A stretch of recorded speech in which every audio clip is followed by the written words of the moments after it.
Buenos días con todos, agradecemos su puntualidad. Esperaremos unos 3 minutitos más para comenzar con el webinar. Gracias.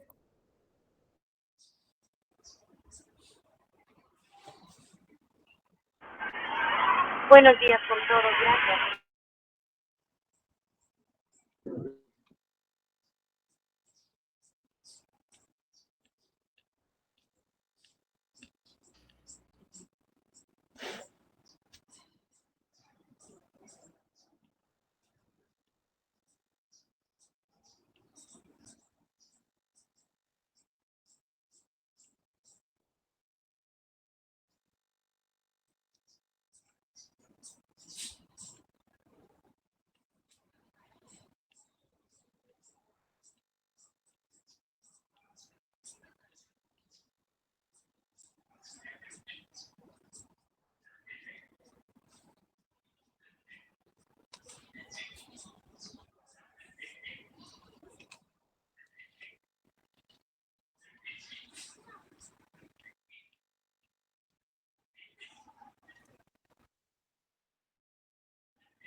Buenos días con todos. Bienvenidos a la charla Eficiencia Energética en la Construcción y su impacto en la economía del proyecto. La eficiencia energética consiste en optimizar y disminuir el consumo de la energía para realizar una actividad sin afectar la calidad de vida ni el medio ambiente. Por lo tanto, la eficiencia energética en la construcción está orientada a incorporar características en el diseño que optimicen el consumo de energía y el uso de materiales que favorezcan el aprovechamiento de los recursos naturales, minimicen el impacto ambiental y utilicen la menor cantidad de energía posible para realizar sus funciones básicas. Esta charla forma parte del plan de capacitación en temas relacionados a la eficiencia energética organizado por la Dirección de Gestión y Promoción de Proyectos de Eficiencia Energética, el cual se encuentra alineado a los objetivos del Plan Nacional de Eficiencia Energética 2016-2036. De parte de las autoridades del Ministerio de Energía y Minas, agradezco la participación de todos ustedes.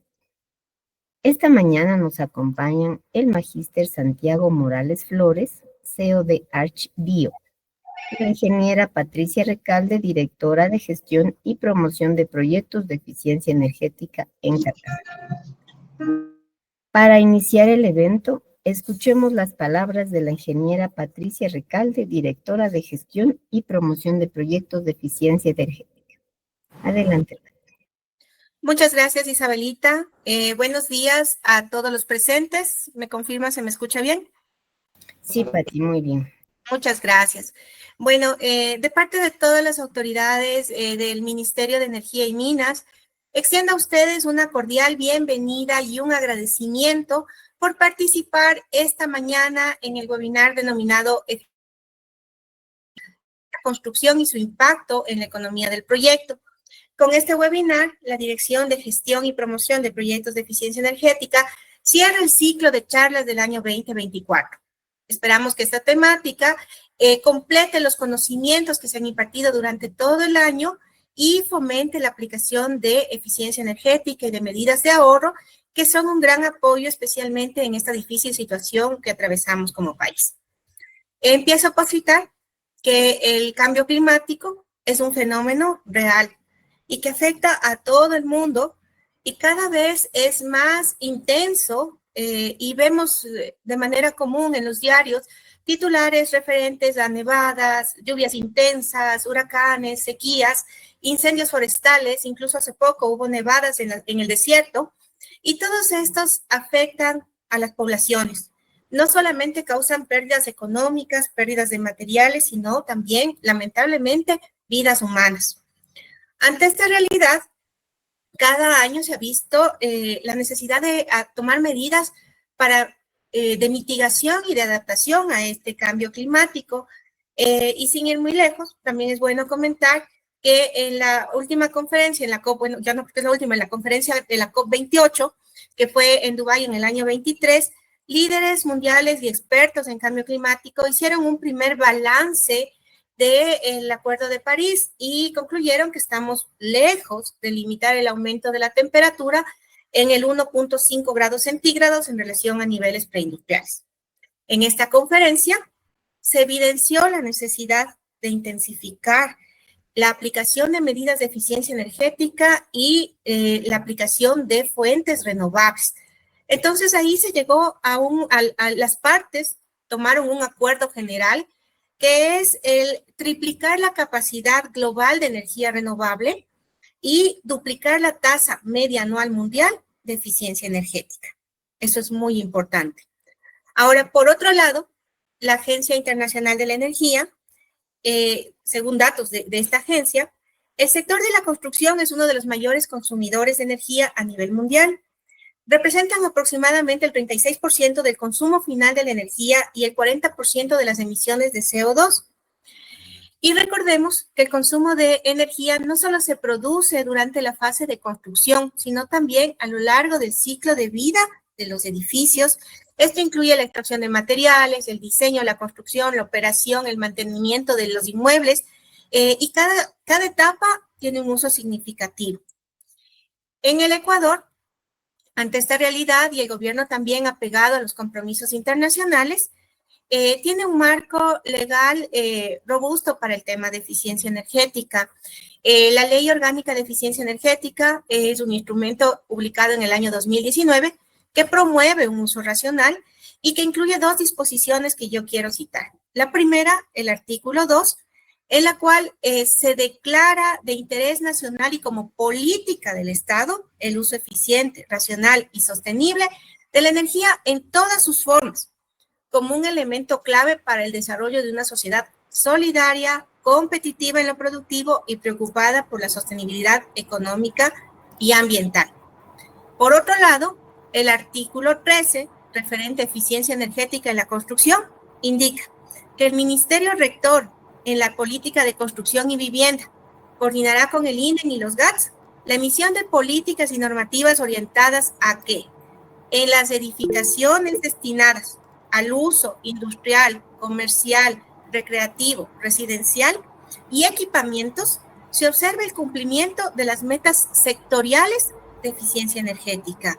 Así también señala que los constructores informarán al comprador sobre la calificación energética en las edificaciones y los beneficios que obtendrá su inversión en el futuro consumo de la energía.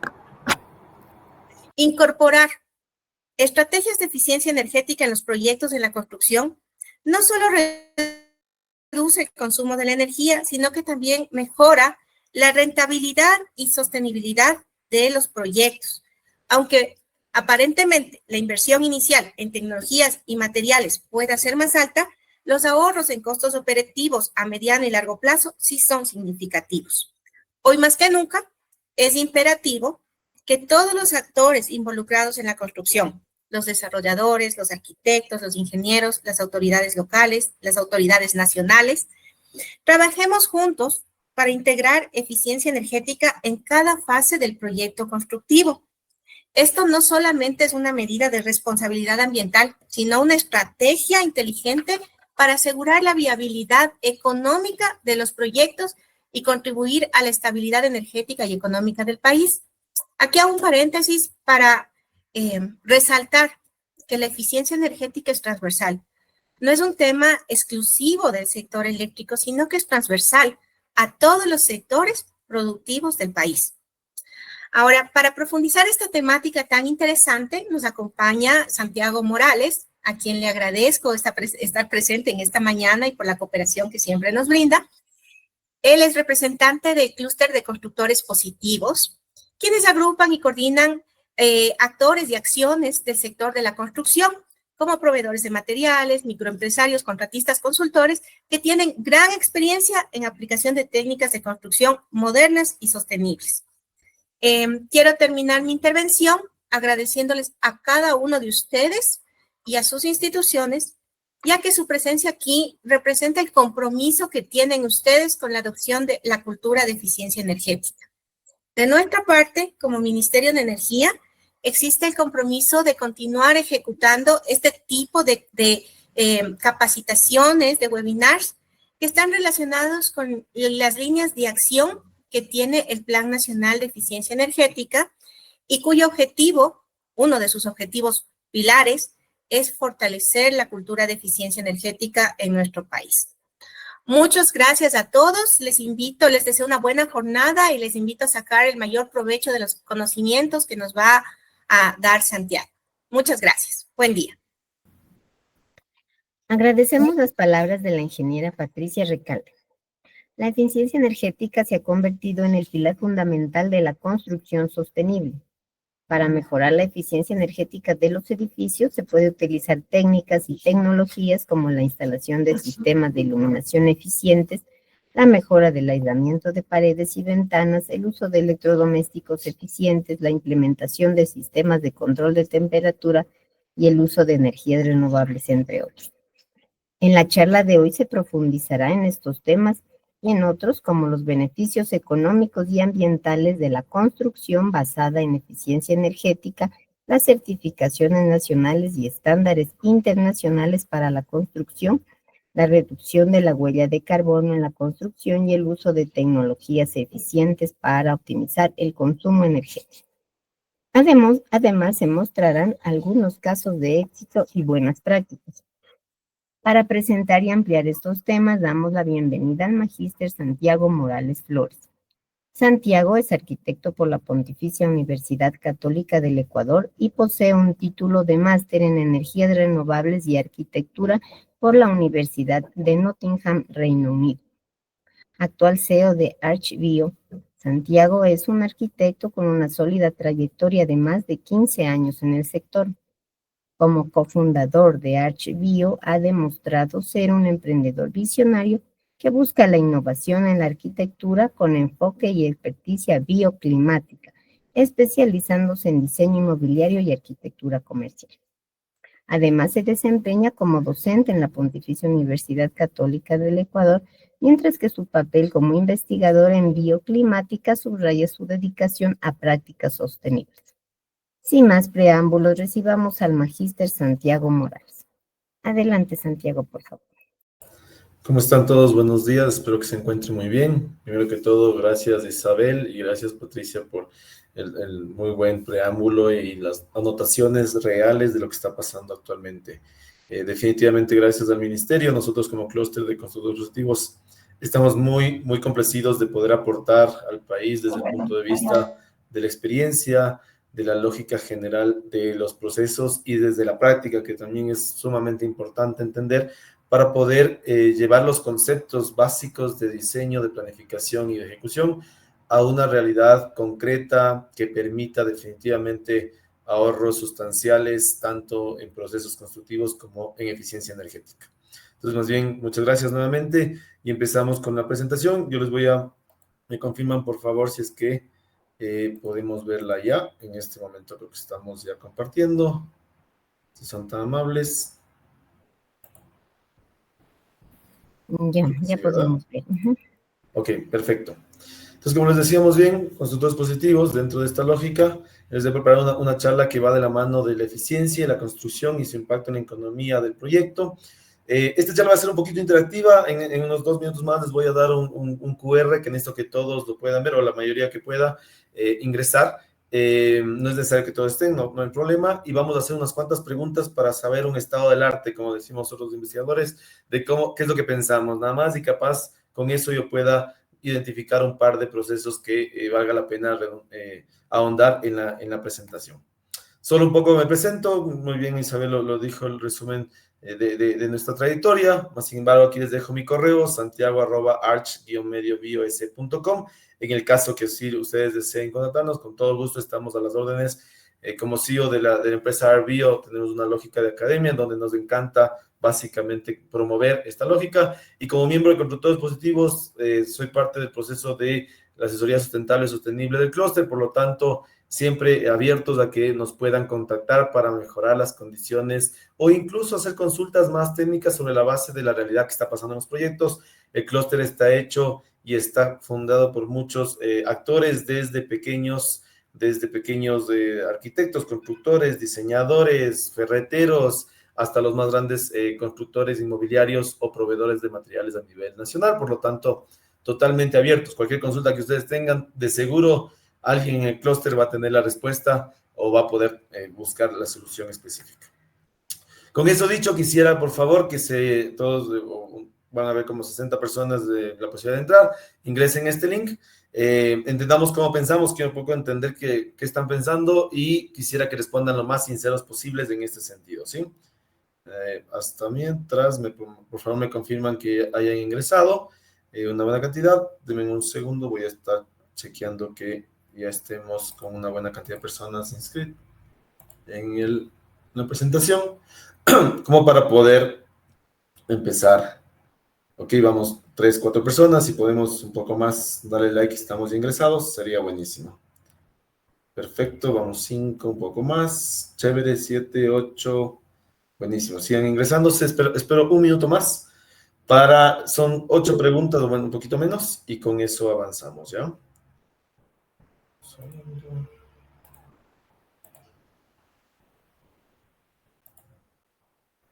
Ok, perfecto. Listos, los que todavía no se han ingresado pueden tomar una foto y después de ingresarlo voy a empezar ya con las preguntas. Denme un segundo, dejo de compartir esto.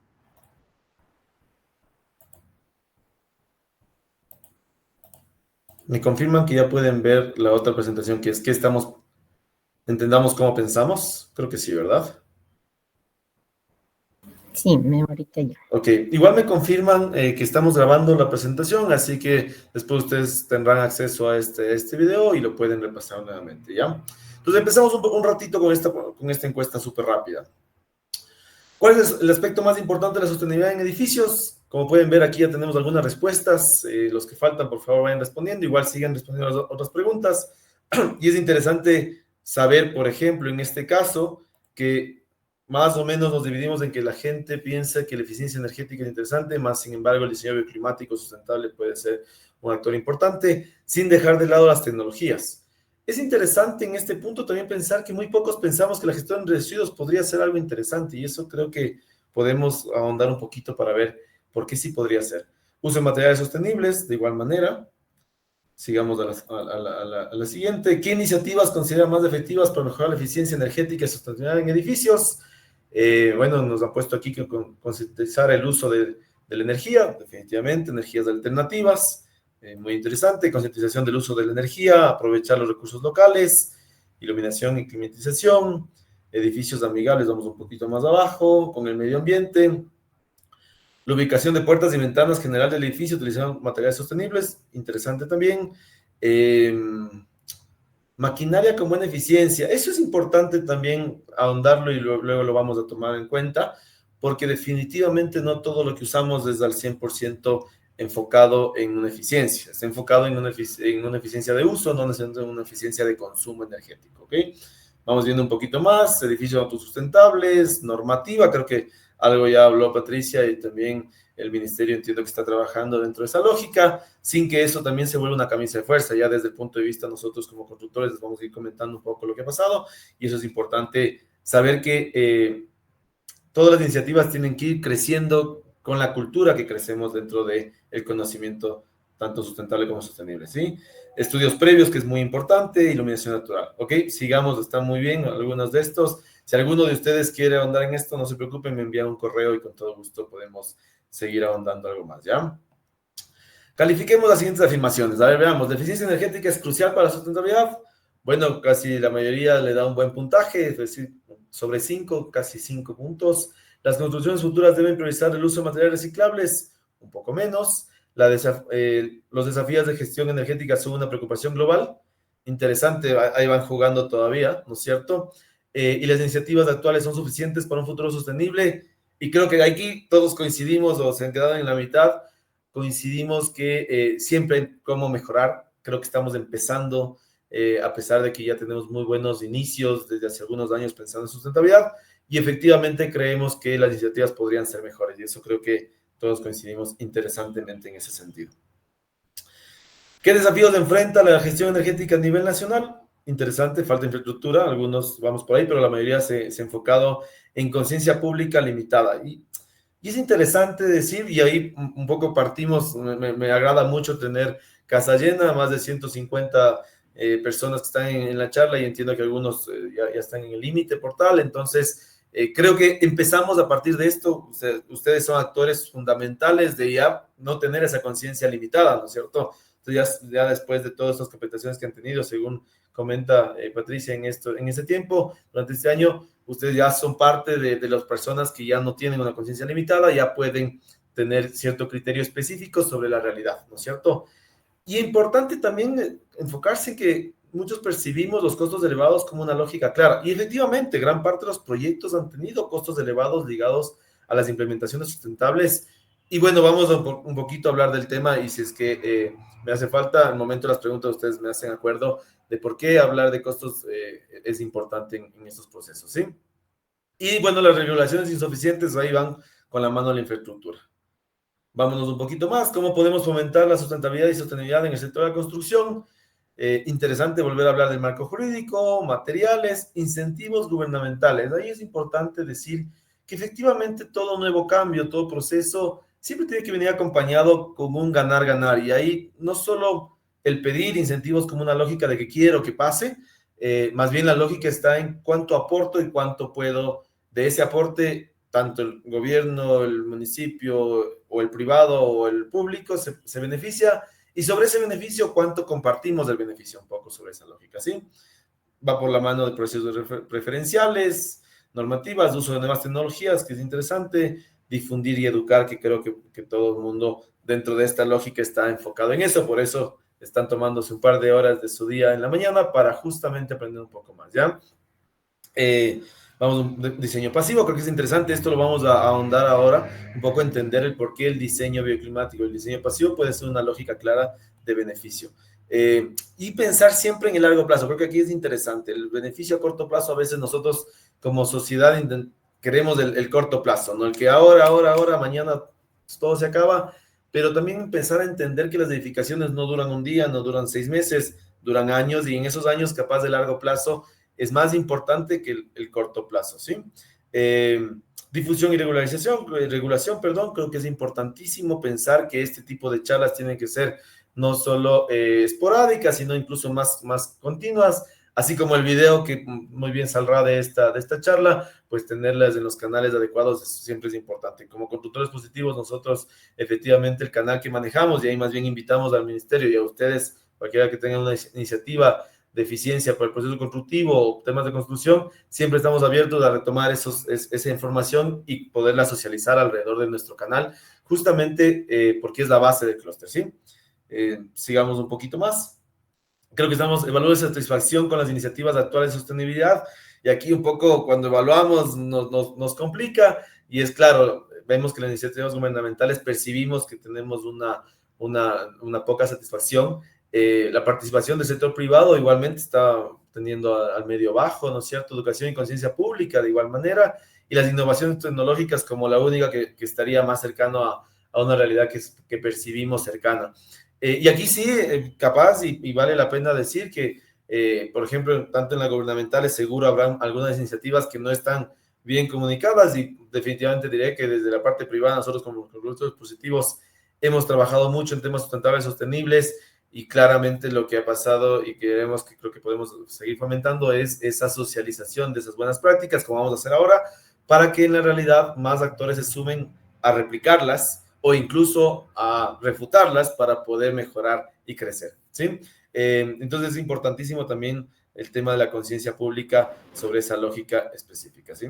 Vamos un poquito más adelante, creo que con eso terminamos, y solo les dejo, terminamos esas preguntas y ahí nos concentramos en la charla, un poco entender cómo pensamos por fuera de la caja. Creo que eso es importante, meterse en la cabeza de cómo, sin que solo nos esperemos que la normativa pase, esperemos que las cosas pasen, esperemos que el gobierno, esperemos que el municipio, esperemos que el promotor inmobiliario, más bien desde nuestra trinchera un poco empezar a entender fuera de la caja, ¿sí?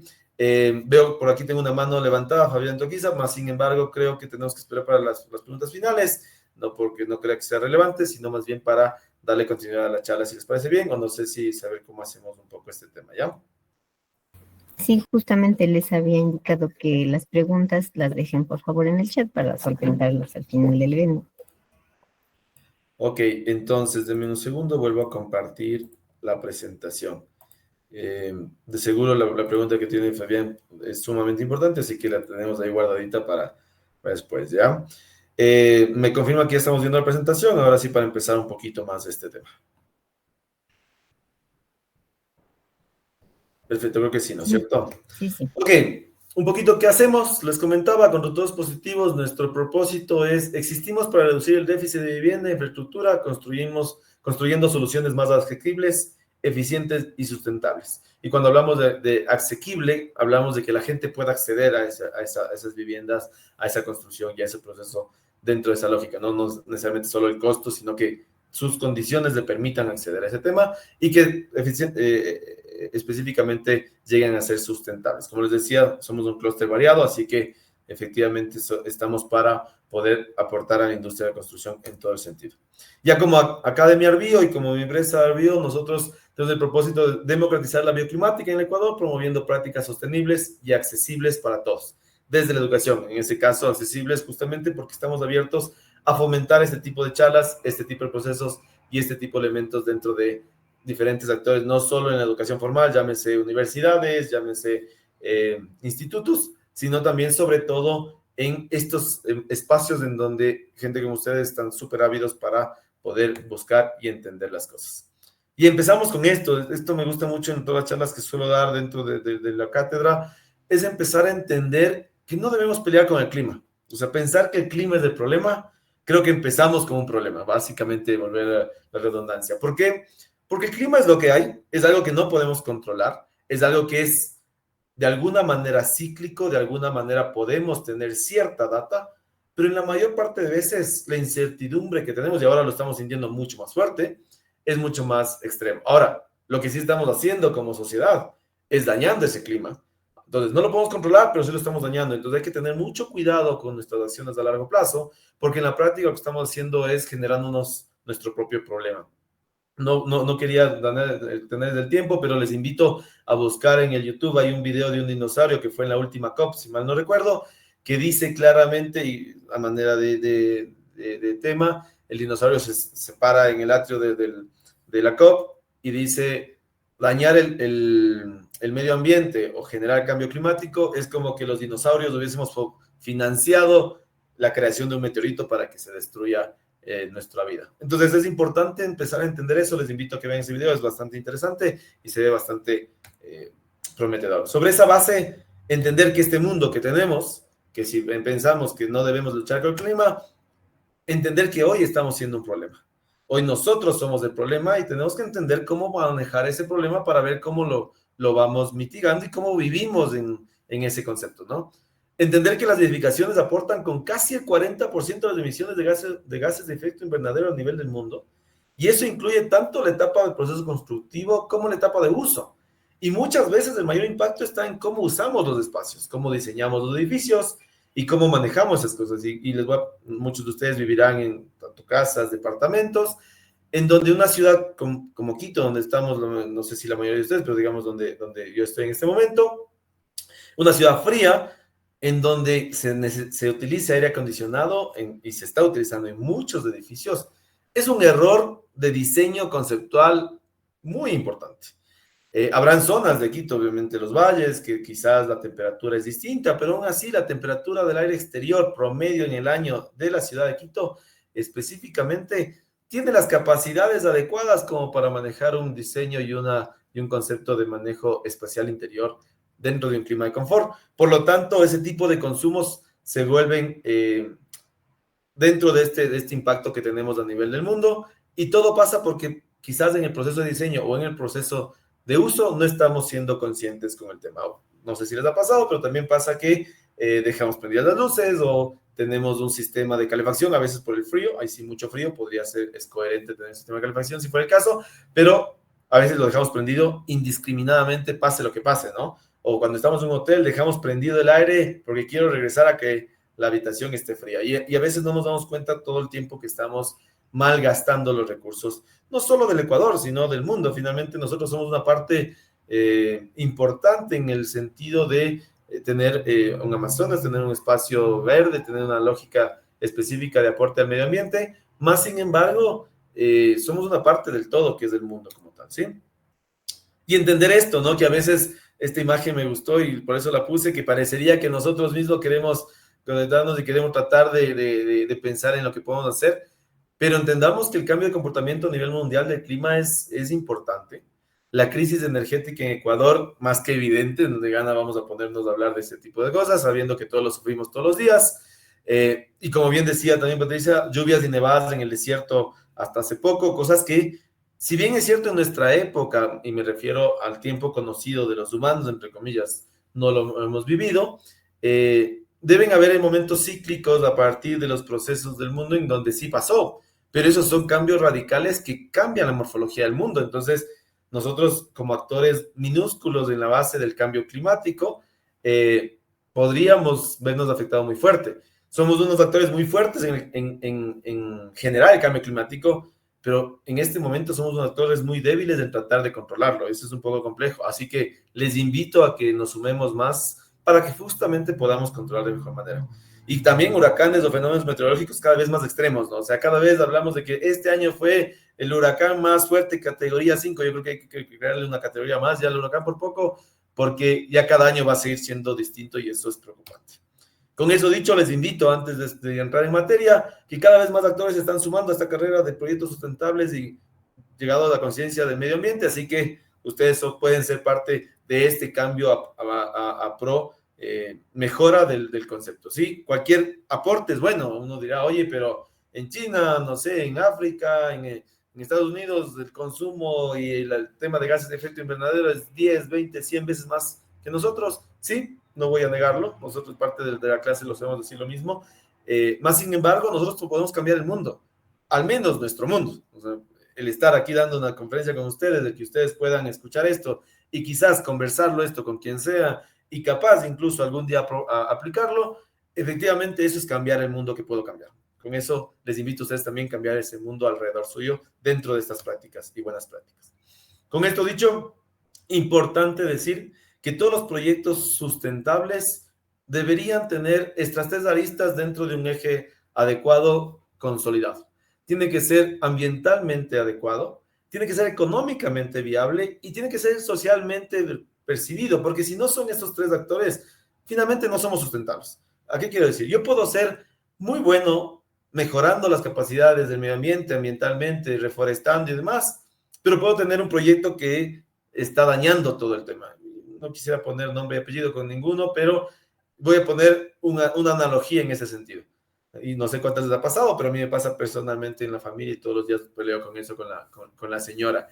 Es como irse a comprar una hamburguesa, toda esta, uno dice así, término coloquial, chancrosa, ¿no es cierto?, con todas las cosas y demás, y pedirse una cola light. También podemos ser, entre comillas, sustentables iguales, ¿no? O sea, no me importa qué es lo que consumo, finalmente le pongo un elemento, llámese infraestructura, paneles, lo que sea, y soy sustentable. Eso ambientalmente no es adecuado. Económicamente quizás es lo más barato, porque comprarme un elemento menos contaminante así en mi cuerpo puede ser más costoso, y socialmente hasta en este momento es casi casi adecuado. Entonces, hay que entender que los proyectos deben entenderse como un aporte real y tienen que buscar estas tres sinergias para que en la práctica tampoco tiene sentido que yo tenga un buen aporte al medio ambiente y que me cueste un ojo a la cara. O sea, que finalmente yo empiezo a traer tecnología del otro lado del mundo que se demora, me invento, 8 meses en venir con el gasto de todo el CO2 posible para ahorrar la mitad del CO2 que se gastó en el transporte. Hay que entender un poco cuánto aportamos a partir de estos tres aristas, ¿sí?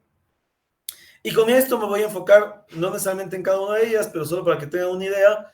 Certificaciones, hay muchas, alrededor de 90 y pico más certificaciones a nivel de edificaciones, y cada vez se están creando más, no en contra, más bien pueden ser muy valederas, incluso el mismo, me parece que ahora el Ministerio de Medio Ambiente está creando una especie de certificación más local, y yo aplaudo ciertas lógicas a partir de eso, porque no todas las certificaciones que se crearon para un mercado específico, ejemplo, nosotros somos certificadores tanto EDGE como LEED, pero ejemplo, un EDGE o un LEED que efectivamente se están implementando en el mercado ecuatoriano, nacieron con otro mercado. Por lo tanto, quizás crear una certificación más cercana a nuestra realidad no es descabellado, más bien es un buen aporte. Por lo tanto, entender que hay muchas certificaciones, entender que podemos aplicar a muchas de ellas, pero ya les voy a explicar por qué vale la pena y por qué no valdría la pena llegar a tal o cual, ¿sí?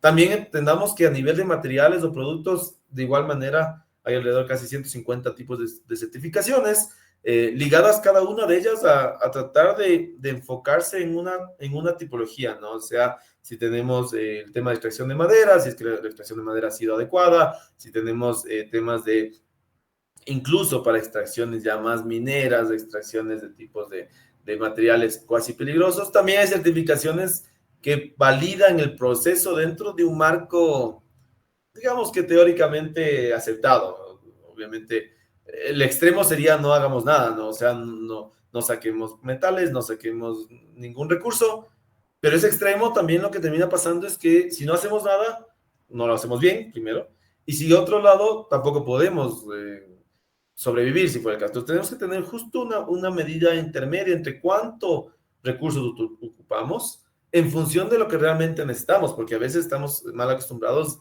ahora como sociedad a consumir. Ahora ya se viene obviamente todo lo que es Navidad y demás. Yo tengo hijos pequeños, todos ya en el tema del consumo estamos muy metidos y a veces no nos enfocamos en cuánto realmente estamos impactando al medio ambiente. ¿Y cómo seleccionar? Más allá de ahorita ponerle específicamente, pusimos una más cercana, capaz muchos de ustedes lo tienen en conocimiento y por eso lo hemos puesto, esa LEED, por ejemplo, pero más allá de decir, esta sería la camino, el tema es que la selección de una estrategia, de una certificación, tiene que ir de la mano como una respuesta definitiva de un buen trabajo.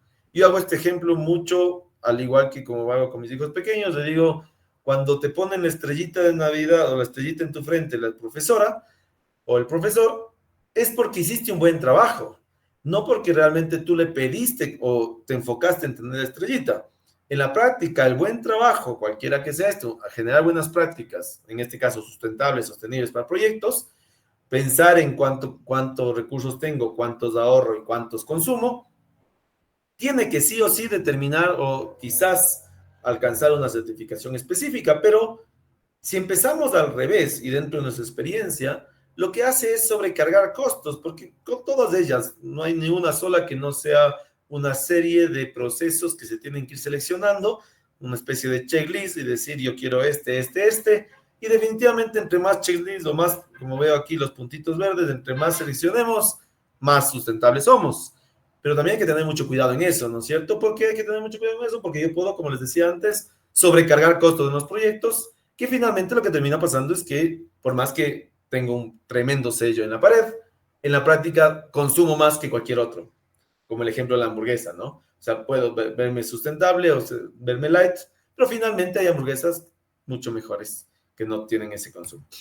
Y hay que evitar esto a toda costa, o sea, evitar al 100% el certificado real greenwashing, ¿no es cierto? Muchos de ustedes habrán escuchado esto de ser sustentable, pero no ser sustentable. ¿Y cuándo pasa eso? Cuando el proyecto no es claro, cuando el proyecto no es adecuado para la zona o no está dentro de los estándares específicos, y cuando no está sustentado, o sea, cuando realmente tienes el sello en la pared, pero no tienes ni idea cómo lo obtuviste, no te interesa cómo lo obtuviste, solo te interesa decir que eres sustentable.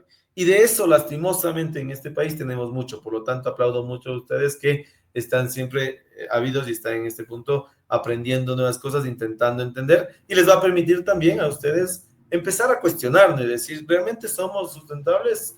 ¿Realmente el sello funciona? Como les digo, nosotros somos certificadores, así que no es que no sea bueno certificarse, pero volvemos a lo mismo. La certificación tiene que ser un complemento o un resultado a un adecuado trabajo, pero no como la meta única. No tiene que ser nuestra meta única certificarnos. Nuestra meta única debe ser aportar al medio ambiente. Eso es lo más importante. Lo más importante es aportar al medio ambiente, lo más importante es mejorar las condiciones, lo más importante es reducir la huella de carbono y enfocarnos en, como vemos aquí, los objetivos de desarrollo sostenible, que son objetivos a nivel macro mundial, que permiten enfocarnos en realmente en dónde mi industria está funcionando, dónde mi zona está funcionando y, como les decía, dónde mi mundo puede aportar. Si yo veo que puedo aportar en el tema de mejorar el tema de la pobreza, la industria, innovación, infraestructura, como en nuestro caso, como conductores positivos, vamos directamente a la industria, o en algunos casos quizás pueden aportar en igualdad de género, y uno dice, oye, pero ¿esto cómo aporta al medio ambiente? Realmente aporta bastante en ciertas medidas, porque en la práctica lo que termina pasando es que la inclusión general de los estándares generales específicos, sobre todo pro mejora de capacidades y cualidades habitables, lo que permite es que se mejoren las capacidades de consumo, tanto energético como de recursos, porque a veces nos quedamos mucho con la energía, como la luz específicamente, cuando entendamos que el consumo del gas, el consumo de fuentes específicas o elementos como la gasolina y demás, finalmente son, si todos podemos transformar a vatios de energía, por lo tanto todos podríamos entender que estamos consumiendo tal o cual cantidad de energía, independientemente de la fuente que este sea, ¿no? Ya sea diésel, gasolina, gas, electricidad, por medio de hidroeléctricas, como sea esto, todo depende de energía. Y todos estos objetivos de desarrollo sostenible los podríamos transformar a energía y por ende eso los podemos transformar a carbono y cuánto carbono estamos implicando o impactando en el planeta. Hoy, bueno, ya vamos a hablar un poquito de ese tema. Y bueno, entrando ya un poco en materia, la parte bioclimática específica, cómo vamos a la lógica, es entender que básicamente mejorar los consumos energéticos del espacio y definitivamente mejorar el confort de los usuarios. ¿Por qué? Por medio de orientación del edificio, asolamiento y radiación, ventilación natural, aislamiento térmico, materiales, captación o uso de agua y gestión de energía, tanto energías renovables y demás, ¿sí? Dentro de esto les he puesto solo una línea súper rápida de cómo no son los pasos, pero sí son como los elementos a considerar cuando uno empieza a entender un proyecto de diseño arquitectónico, constructivo, sustentable, y entender definitivamente el clima es importantísimo. Lo que les acabé de comentar del clima, de la temperatura y demás, no es lo mismo para Guayaquil, no es lo mismo para Cuenca, no es lo mismo para Ambato. Definitivamente no podríamos solo copiar y pegar, que es lo que ahora estamos haciendo. Si ustedes han visto, muchos edificios, muchas casas, vemos la misma casa en Guayaquil, la misma casa en Quito, la misma casa en Santo Domingo Los Áchilas, la misma casa en el Oriente, con los mismos materiales, con la misma ventana, con el mismo color. Entonces, hay que entender que el clima debería, así como cuando nosotros vamos, como ahora estamos, hoy estoy con chompa, ¿no es cierto?, en el clima frío, y si estuviese en este momento en Guayaquil, estaría capaz en camisa o en guayabera, ¿no es cierto? Por lo tanto, entender que así como nosotros tenemos una adaptación distinta al clima, los proyectos pueden tener adaptación distinta al clima, tomando ciertos parámetros, temperatura, radiación, velocidad, humedad. Aprovechamiento solar, es importantísimo entender cómo el confort lumínico, el ahorro energético, la ganancia solar o el confort térmico pueden ser beneficiosos para el uso y el manejo de estos espacios. El confort térmico, la materialidad, tanto valor U de los materiales, capaz aquí no sé cuántos de ustedes han tenido esa aproximación a ya estándares específicos como el valor de transferencia térmica, pero en todo caso entender que el material tiene una capacidad de absorber y traspasar energía, eso sería lo base, y con esa lógica entender que un material puede ser bueno en una zona climática y ese mismo material puede ser muy malo en otra zona climática. No con eso decir que el material es bueno o malo. Todos los materiales pueden ser interesantes, todos los materiales, obviamente que vengan con un proceso de concepto sustentable y sostenible, pero todos los materiales pueden ser muy buenos para aplicarse en tal o cual circunstancia. Ventilación y calidad del aire, frecuencias de renovación del aire o la ventilación cruzada es muy importante en el proceso de diseño. Consumo energético, lo que estamos hablando ahora, es importantísimo entender que existen programas especializados. Nosotros específicamente utilizamos la base general de los programas, que es el Energy Plus, que es un programa que calcula los temas energéticos. Aún así, hay muchos más. Cefaira, existe Ladybug, existen algunos, Solema, por ejemplo, y bueno, alguno que le interese eso, con todo gusto estamos ávidos. Al correo me escriben, les podemos pasar tanto información técnica en cuanto a documentación, libros especializados, así como también las bases referenciales de dónde estarían esos programas para uso. Reducción de consumo de energía, importantísimo entender que no solo porque pongo un foco LED ya soy sustentable, más o menos como el vaso de Cola Light, sino que debe ser un manejo y gestión de la energía, ¿no es cierto? Costos de operación, empezar a entender cuánto me va a costar operar esos temas y por lo tanto quizás sensores de presencia, iluminaciones específicas pueden ser importantes. Uso y manejo de agua, importante. Ahora cada vez más vemos ya y estamos a nada de tener racionamientos de agua, ya creo que tuvimos en el sur de Quito una buena cantidad de racionamientos estas semanas pasadas, y entender que capaz lo vemos lejos, pero está más cerca de lo que creemos. O sea, recientemente uno de mis colaboradores me mostró una fotografía que había estado en la laguna por acá en cerca de Papayacta, la que nos da agua a Quito, y la mitad de la laguna, yo sorprendido, se había ido un par de veces, la mitad de la laguna totalmente seca, y le llamo a ser conscientes con un tema de ahorro, porque también ahorramos de energía. Finalmente, como les digo, todo podemos transformarlos a momentos energéticos. Eficiencia hídrica, y ahí un poco la lógica, cosas tan pequeñas a nivel de casa, ¿no? O sea, yo les digo, de chiste en chiste a mis hijos, les pongo para que se bañen, ¿no es cierto? ¿Cómo nos bañamos? Bueno, con 2 canciones, porque antes se bañaban con 3 canciones. Entonces, más o menos, ir tomando tiempos para ser lo más eficientes posibles, porque eso, el aporte que hoy hacemos, aunque el vecino gaste más, no importa, yo estoy aportando al medio ambiente porque eso va a generar a largo plazo una sostenibilidad.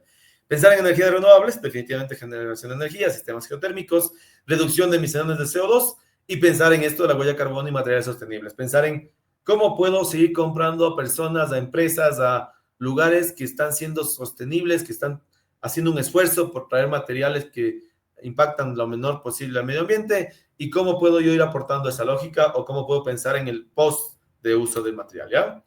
Entonces, solo manera de macro y de qué es lo que se concibe como diseño climático es el espacio que optimiza la relación entre el edificio y el medio ambiente, disminuyendo la huella de carbono y mejorando el bienestar de sus ocupantes. Lo más importante, el bienestar de los ocupantes.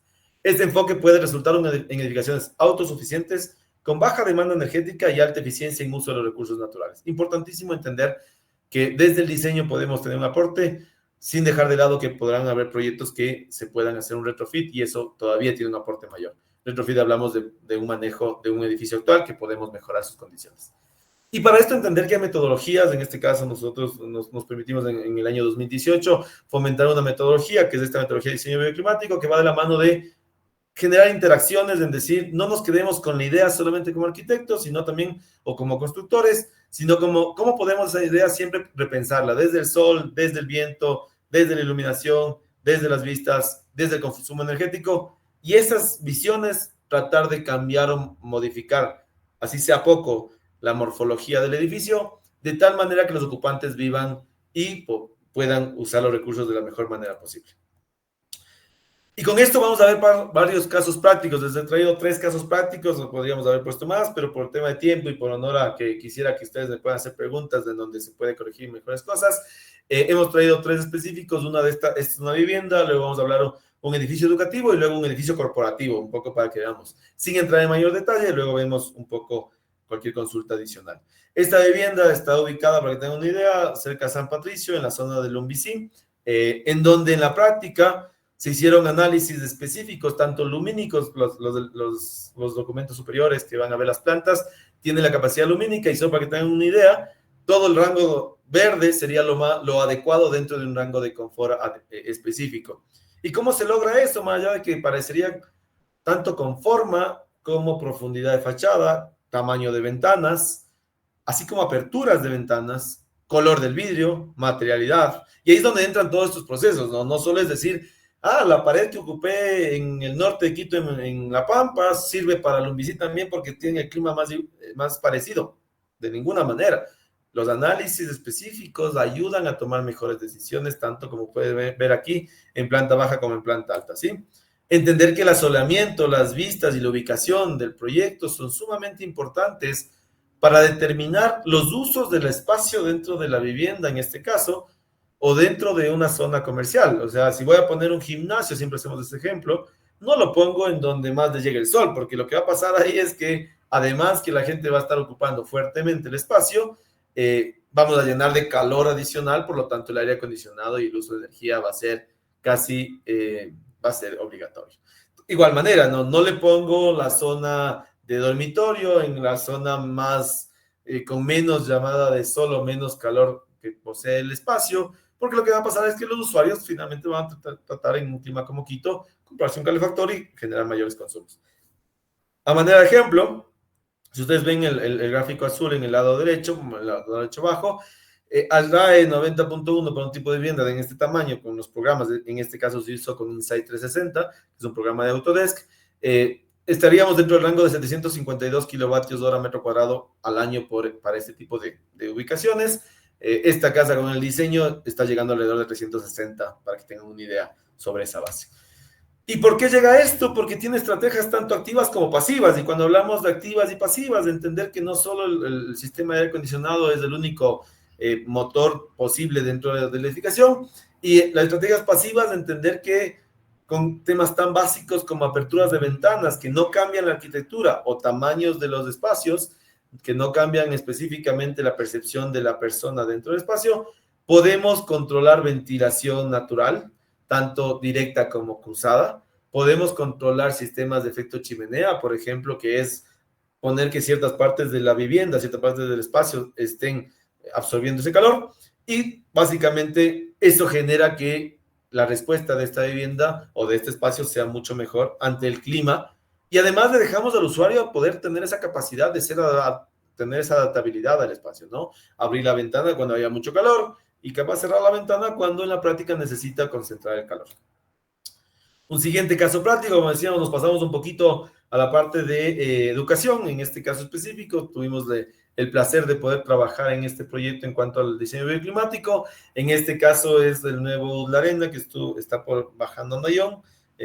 Ustedes pueden ir a verlo tranquilamente. Es interesante en este tema que nuestro trabajo bioclimático permitió desde, como ustedes pueden ver aquí, por ejemplo, las pequeñas líneas de luz que están generando nada más la iluminación, no son las que iluminan realmente el espacio.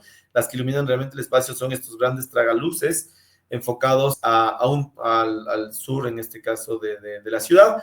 Pero es curioso porque en la práctica el arquitecto o el equipo de arquitectura en su momento tenía el techo en el otro lado, totalmente el techo, para poner el tema. Este edificio además tenía ya casi contratado un sistema de aire acondicionado que costaba alrededor de $1.2 millones. Y ya bueno, vamos a hablar un poquito después de eso. Y los análisis técnicos aquí con otro programa, este es un programa que nos arroja la radiación en fachada, y podemos entender cómo va a comportarse la radiación dentro de cada una de las caras. ¿Para qué? Para tomar decisiones específicamente de zonas de ventilación, tomar decisiones de aperturas y tomar decisiones de materiales, en qué zonas no debo poner materiales que absorban calor o en qué zonas tengo que poner materiales que absorban. Ahí hay que buscar la manera. Y específicamente en este caso, nosotros pudimos asesorarles al equipo de arquitectura y pedir que cambien la orientación del edificio. Curiosamente, cambiaron totalmente, parte de nuestra recomendación fue cambiar totalmente el techo, no necesariamente la forma, pero sí la ubicación. En vez de, ellos pretendían tener hacia el norte, en vez de hacia el norte, que sea hacia el sur, y nosotros especificamos el ángulo específico de la cubierta. ¿Para qué? Para que tengamos el ingreso de sol adecuado, el ingreso de iluminación indirecta adecuada, que no genere destellos de luz y que no genere inconfort dentro del espacio. ¿Por qué?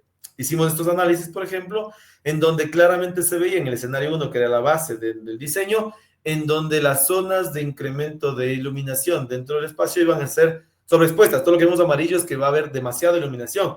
E imagínense ustedes ahí jugando básquet o jugando fútbol, que cuando estén boteando la pelota, alzan a ver para encestar el aro, te llega el rayo de sol en la tarde en tal momento específico en la cara. O cuando estás jugando fútbol, que el arquero esté con el rayo de sol en la cara, pues no es lo más adecuado. Lo que hicimos fue cambiar el lado hacer el ángulo cambio para que justamente los análisis, como pueden ver aquí, un análisis de iluminación natural, súper rápido. Pueden ver en el escenario original teníamos incidencia, en este caso la línea roja sería lo que va a entrar el sol de forma directa, y en el caso optimizado ya esas líneas dejan de existir, y por lo tanto, como vieron en la imagen inicial, Tenemos una muy buena iluminación natural. Voy a regresar un ratito nada más.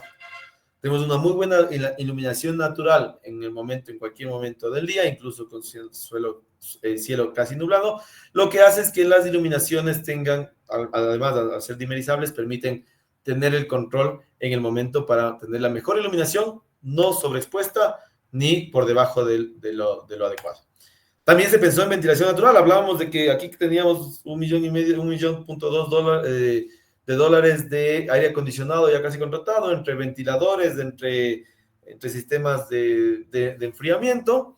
Hicimos un análisis muy detallado de ventilación natural, especificamos claramente cada una de las aperturas, especificamos los elementos, especificamos materiales en fachada permeables, perforaciones en los materiales, y este edificio llegó a tener 0 aire acondicionado. O sea, primero se ahorró $1.5 millones, 1.2 millones de dólares, y luego, en proceso de consumo energético, promedialmente hablando, dicho por los mismos personas de la universidad, este edificio se ahorra entre 20 y 30 mil dólares mensuales de consumo energético, solo haciendo una capacidad por metro cuadrado de cuánto está consumiendo en otros edificios de la misma entidad. Entonces, ya no solo pensamos en cuánto me ahorré ahora, chévere, se ahorró el proyecto $1.5 millones, importante. ¿Cuánto me ahorro en el tiempo de uso? ¿Cuántos años va a durar este edificio? ¿20 años? ¿25 años? Digamos que, pongámosle conservador, 15 años ocupando igualito, capaz en 20 le cambia, pero digamos en 15 igualito, 15 años por esos $20,000, ¿cuánto me ha ahorrado? Es importante entender ese tipo de cosas, ¿sí? Entender que de ahí, obviamente, materiales, vidrio laminado, losas de hormigón, qué tipos de materiales se van a ocupar, la estructura metálica, qué tipo de procesos, que siempre está ligado la estructura metálica como una lógica de aporte al medio ambiente por tener menos carbono embebido, vidrios de tipo, ¿no es cierto?, las cubiertas, qué tipo de cubiertas tenemos, qué tan reflectiva está, qué tan elementos, ¿sí? Y eso se hicieron análisis térmicos para que en la práctica no sea solo una percepción. A veces nos quedamos con el libro que dice que lo mejor es ponerse este-oeste, caras cerradas, norte-sur abiertas y demás. No está mal, está de acuerdo, pero mucha de la bibliografía que tenemos está hecho para otros tipos de climas mucho más extremos en algunos casos, o climas tropicales, que no es lo mismo que en la ciudad como Quito, Ambato, Cuenca, o incluso Guayaquil, que a veces en la práctica no responde a un clima específicamente tropical. Por lo tanto, los análisis son imperativos para poder confirmar las estrategias, ¿no? O sea, no nos quedemos con que ya Uslareno ocupó esto, hagamos lo mismo en otro lado y se acabó. No, hay que comprobarlo, hay que verificarlo y hay que manejarlo.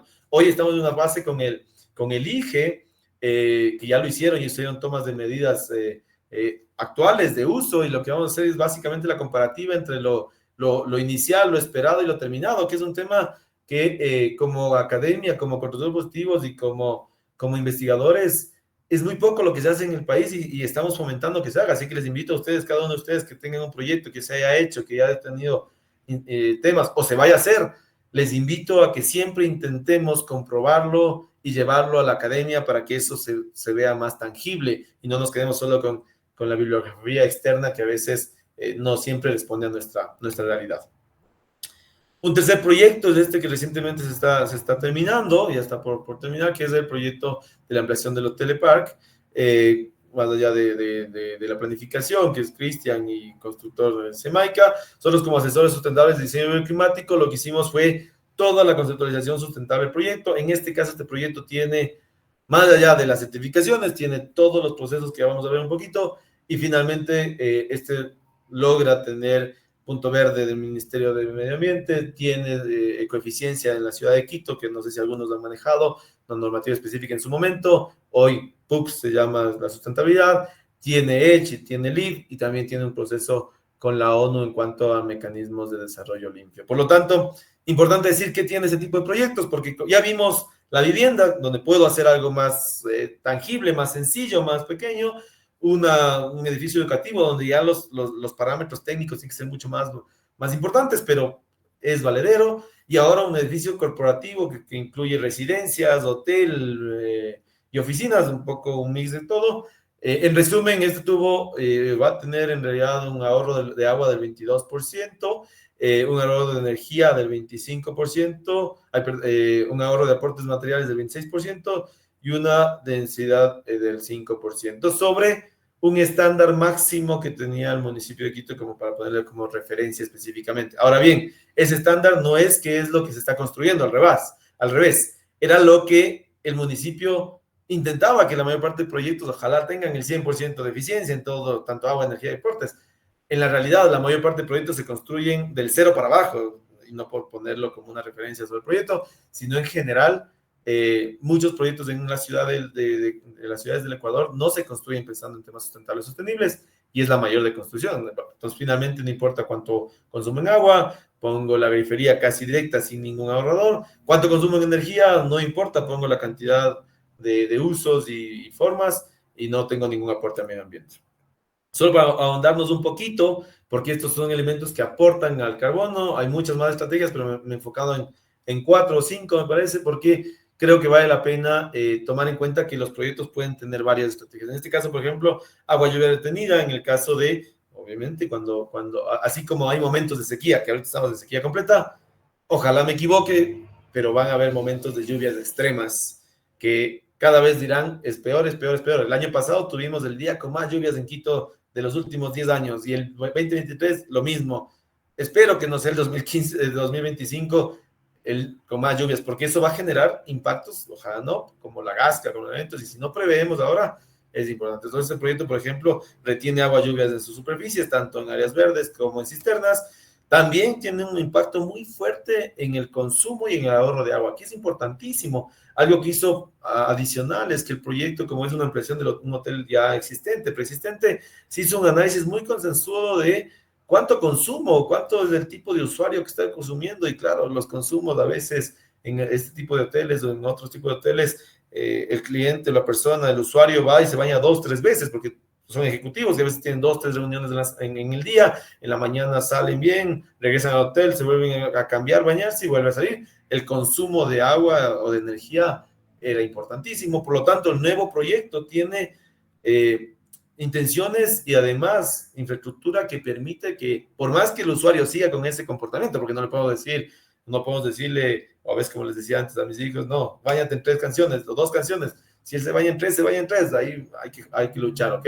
Lo mismo, al huésped le vas diciendo que por favor, que no bote las toallas, que si no quiere que se lave, no se lave, pero no puedes cambiar esa circunstancia. Lo que sí puedes cambiar son las infraestructuras. Por lo tanto, pensar en infraestructura sustentable como inodoros eficientes, grifería eficiente, equipos eficientes, por ahí hablábamos antes y las preguntas eran qué equipos tenemos, ¿no es cierto? Es importante. Igualmente el consumo energético. En este punto, como bien les decía, las luminarias, las aplicaciones, importante. Ya no solo decir, bueno, ahorro. Antes, y como pueden ver aquí la última imagen de las luminarias, el primer y bosquejos de ahí el ministerio, entiendo que hizo una muy buena labor en su momento, en donde cambiaron toda la base de temas incandescentes a temas de focos ahorradores, con incentivos, con concientización. Lo mismo tenemos que hacer ahora para seguir subiendo la vara, ¿no? A donde LED, ahora ya hablar de LED, además de LED, hablar de temas de sensores, de que solo se prenda en el momento que estoy, que necesito, que vale la pena, no que se prenda todo el día, ¿no? No que en la práctica finalmente termina siendo lo que pasa ahora. Tenemos problemas energéticos, llega la luz y todos consumimos como que si se nos fuera a acabar mañana, y es lo mismo, entre más consumimos más se acaban. Deberíamos ser más conscientes, ¿no? Si no tenemos luz y cuando venga la luz y puedo prender 1 o 2 luces y puedo vivir con eso, chévere, no nos prendamos toda la casa cuando no esté en todos lados, ¿sí? Importante con eso. En este proyecto específicamente llegamos a un 54% de ahorro energético comparado incluso con el edificio existente actual, o sea, no es con la vara general del municipio, no es con la vara general del amigo que más consume, sino es incluso con una realidad clara de lo que teníamos. El edificio actual tenía un consumo y aún así ese edificio es proceso sustentable, tiene estándares sustentables sostenibles. Entonces, imagínense los que no tienen. Entonces, para nosotros era muy importante que la vara suba y es importantísimo que entendamos que así la gente vamos encaminándonos a mejores prácticas. En este también se genera alrededor del 13% de energía renovable, tiene tanto paneles solares para generación de energía como sistemas de bombas de calor en este caso, y más allá del sistema de bomba de calor tiene un sistema adicional que es un sistema de recuperación de calor, que es muy interesante. Para que tengan una idea, el edificio, solo el hotel como tal, con el aire acondicionado que calienta o enfría los espacios o las habitaciones, recupera la energía de ese aire acondicionado, del calor que está extrayendo, y pasa al agua, al calentamiento de agua. Por lo tanto, teóricamente hablando, tenemos mucho menos, pero teóricamente hablando, el hotel tiene $0 de consumo por calentamiento de agua para los usuarios, ¿no es cierto? ¿Por qué? Porque del aire acondicionado, el calor que les está extrayendo a ellos mismos que están en las habitaciones, se calienta el agua y esa misma agua se les entrega para las duchas y para los sistemas de uso. Igual pensar en el manejo de residuos. Hablábamos de que no vale la pena, quizás, o no lo veían como un aporte. Ustedes pónganse a imaginar cuánto residuo genera solo la ciudad, cada una de las ciudades donde viven, cada uno de los lugares, y cuánto nos cuesta en energía que eso pase, cuánto nos cuesta en la realidad que vaya funcionando, que nos vayan generando, ¿sí?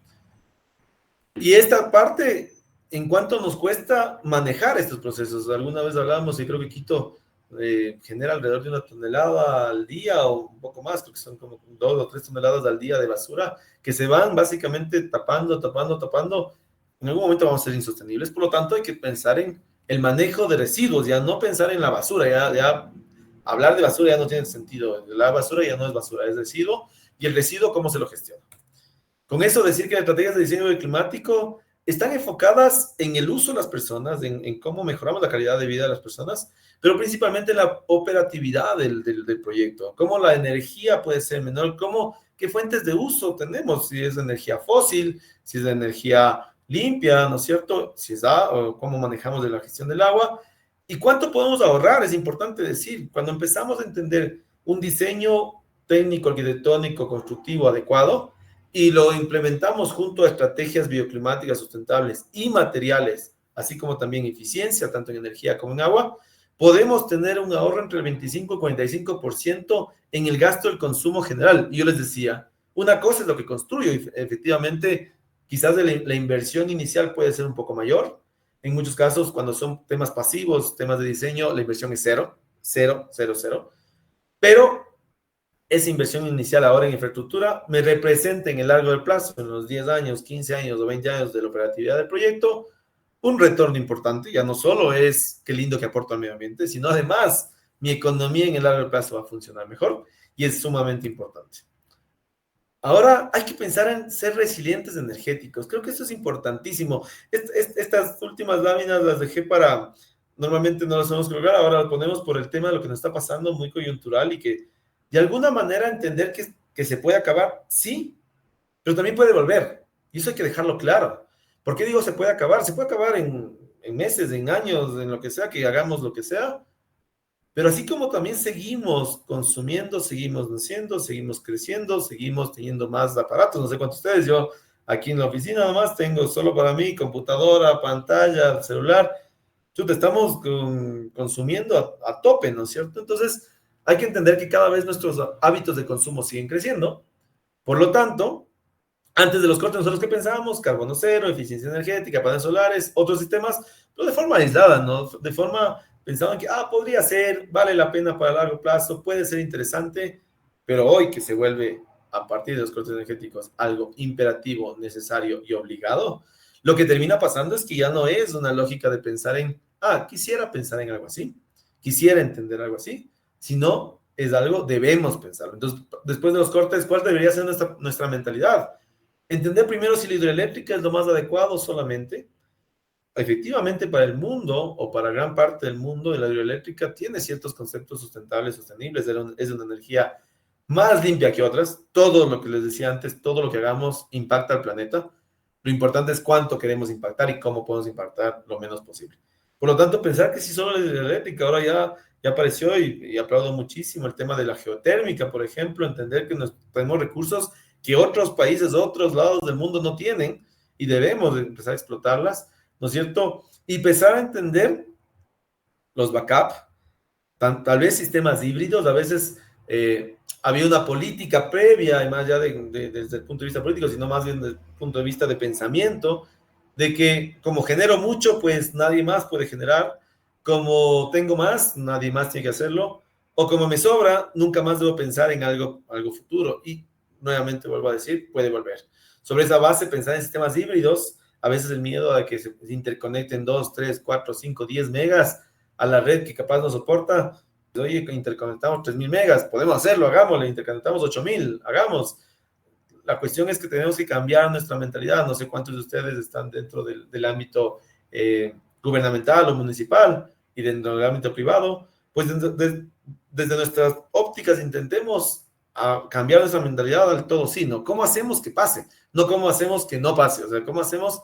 Porque tener ese tipo de cosas siempre es mejor que no tenerlas, como nos dimos cuenta ahora. Pensar en sistemas conectados o capaz desconectados, capaz qué zonas del país pueden estar desconectadas, qué ciudades podrían estar desconectadas. Capaz son cosas que no pensábamos antes y dejábamos de lado, pero si creamos, y eso es parte de constructores positivos, si creamos edificios sustentables, es para tener ciudades sostenibles. ¿Y por qué parecería la diferencia? Aunque el texto podrían ser idénticos. En la práctica, una cosa es ser sustentable con estrategias, manejo, gestión de agua, lo que hablamos antes, y otra cosa es ser sostenible en el tiempo. ¿Qué nos pasó a nosotros ahora? Teníamos toda la estrategia, todos los elementos, todos los sistemas hídricos muy sustentables versus el mundo, porque no quemamos carbón, no consumíamos diésel, ahora sí.